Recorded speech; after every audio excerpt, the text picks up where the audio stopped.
বাড়িতে আমি আমার খবর দিবি না, তাহলে আমি স্টেশনের থেকে তোকে ব্যাগ লয়ে আইতাম। কতদিন পর দেখতেছি। হ্যাঁ ভাই,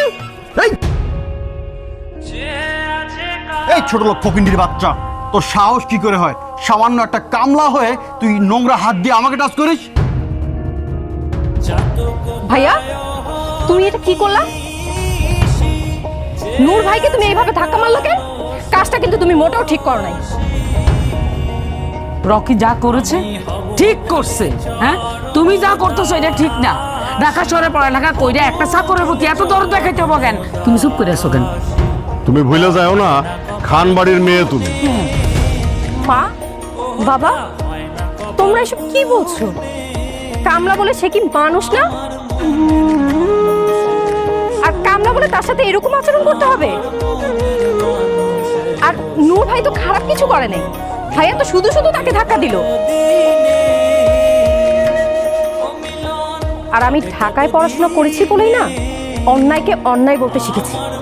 ওমা, ঢাকায় পড়াশোনা করে কি মায়ের মাথা নষ্ট হয়ে গেল? কি গো, কিছু কও না কেন?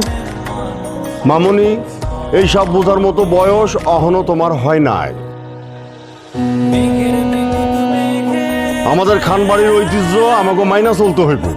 কামলার জায়গায় কামলারে রাখতে হইব।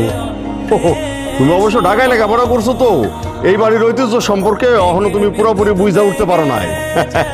যাও মামনি, তুমি ভিতরে যাও। যাও বাজান, যাও, তুমি ভিতরে যাও।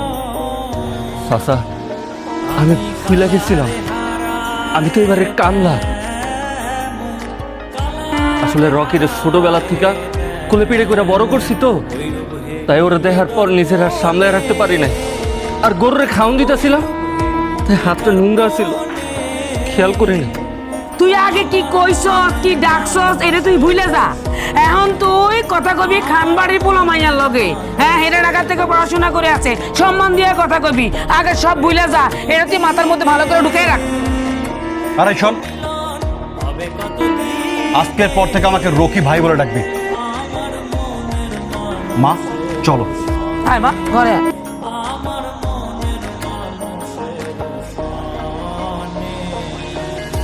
কিরে, তুই হা করে টাকায় কি দেখতেছিস?